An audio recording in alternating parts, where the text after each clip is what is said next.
Hello everyone, welcome to the video, and today we're going to be talking about the light tier list for the gadget specializations and weapons. This is going to be focused on ranked, with the intention of helping you guys understand what are the best things to use on light. I will also be making a medium and heavy version, so stay tuned for that. And please, if you guys enjoyed this video or found it helpful, drop a like as well as a sub to the channel. I make a lot of finals content, so if you're interested in that, definitely stick around. But with that out of the way, the first thing we have is breach charge. And like I said before, this is primarily ranked. I think breach charge is pretty awesome. You can put it on a red barrel and make a mini nuke. You could also use it for destroying any structures. It's very good to be able to have that option, to be able to blow up any wall or ceiling you want. And it's especially good for holding points because as a light player, you're pretty much never going to want to be on the actual point. And so blowing up the ceiling above the point and holding above it is always a better option. We then have cloaking device. Cloaking device in general, I feel like is very strong. It's good in pubs. Obviously this is more of a ranked based tier list. I kind of want to put it in the A tier just because in the highest level of ranked you're seeing a lot of triple medium teams with all recon senses. And when they know exactly where you're coming from, it doesn't really matter if they can't see you because they can pre-fire you, and since they see you through walls, you're just insta-dead. It can be very punishing sometimes to play cloaking device against triple recon, but I still think it's the best specialization. However, I don't think it's S tier. I don't think there's any great specializations on light. Next up we have the dagger. I'm not going to talk about it much because it sucks. We then have dashes. This is the highest skill ceiling specialization in the game in my opinion. I think that they are very rewarding if you can get good with them. Most players tend to waste their dashes and end up dying. Very, very difficult to use, but in the highest tier of ranked, where like I said, people see you coming, it's not really a matter of if they see you, because they're always going to see you with recon senses. It's just a matter of can they hit their shots when you're dashing around. If you can get good with dashes at the highest level, dashes are pretty solid. Next up we have the flashbang. Flashbang is not that good just because of the fact that you can not only stun yourself, but you can stun your teammates. I don't see a single world where blinding everyone in a fight is beneficial, so you have to be very careful with where you throw them, and for that I just feel like there's better options.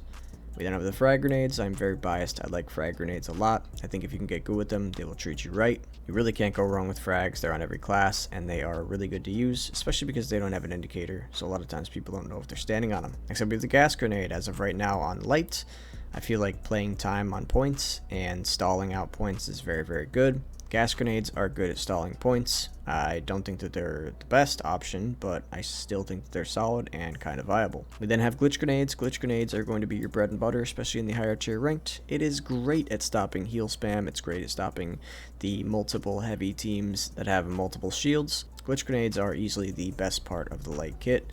You're able to shut down a lot of the garbage spam utility that a lot of people like to abuse in this game, and if you get good with using your glitch grenades and you just don't waste them, then they are going to be the absolute best thing about the light class, hands down. Next up we have glue grenades. They are not good. I don't know why anyone would use them, especially on light, because you're never really bunkering down anything, so just kind of avoid those. We then have grappling hook. Grappling hook is not good.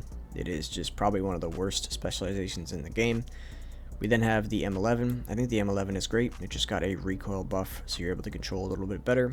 The DPS is crazy. It has a lot of bullets, so it's very, very forgiving if you miss some of your shots, and close range it just absolutely melts. Very good option. We then have the motion sensor. The motion sensor is solid. I'm pretty sure it stays around until it gets destroyed, and the range on it is kind of bad, so overall I feel like there's just better options. We then have the pyronade. I'm going to put the pyronade in B tier just because I feel like a lot of times there's gas on the points. People love their gas mines. And if you guys are not familiar, you can use pyro grenades or fire in general to dissipate gas. So you get a lot of value from pyro grenades just from that. As well as the fire does decent damage, and you can put it on point and light people on fire who are trying to take it. You could also direct hit someone with it, which isn't that common, but it still does decent damage. We then have the shotgun. The shotgun got nerfed. It's still going to one-tap lights, still going to two-tap mediums, still going to I'm pretty sure it 2-taps heavies. I'm not sure. If it doesn't 2-tap heavy, it probably almost does, and you'd be able to finish them off easily with a melee. Combining this with the cloaking device is the ultimate cheese, and you're pretty much guaranteed to kill before you die. So like, yeah, it's really, really strong, but like you're just sacrificing your dignity at that point. We then have the smoke grenade. Smoke grenade is bad. You can use it to dissipate fire, but no one uses fire. We have the sniper. Sniper is not that great. People always use the sniper and sit on cranes a mile away and shoot at people. That's annoying. You also get 0 value from that, and you have 0 point presence. So like, there's really no point in using the sniper over other weapons. We then have the stun gun. The stun gun is great. You can use the stun gun to play time on objectives. You can stop someone from stealing the objective last second, wait until he's almost about to capture it, and then you stun gun him and you can disengage from the fight. You can use this to stall the point very, very easily, and good light players are always going to be able to stop people from taking the point and literally save it multiple times. And these two gadgets are going to really help you be able to do that. We then have the sword. I know there's that one crackhead that goes around with the sword that absolutely bodies everyone, but let's be honest, you guys are not him. And for that reason, the sword is not that good. There's probably no reason to use it in ranked. You can maybe get away with doing it with dashes and get some kills and some value, but overall there's better weapons. I don't know why you would pick the sword in a ranked game.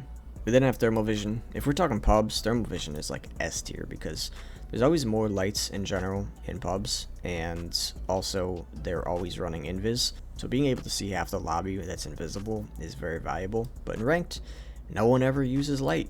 So it's bad. I don't know why you would use this when no one's even on light. We then have the pistol. Pistol's solid. I think it's a B tier. It's not as good as the other weapons, but it's not bad. We have the MP5. I think the MP5 is the best weapon on light. It has good range, good damage, decent mag size. The only downside to it, I feel like, is the reload time. We then have the throwing knives. The throwing knives are bad. Probably don't use them ever.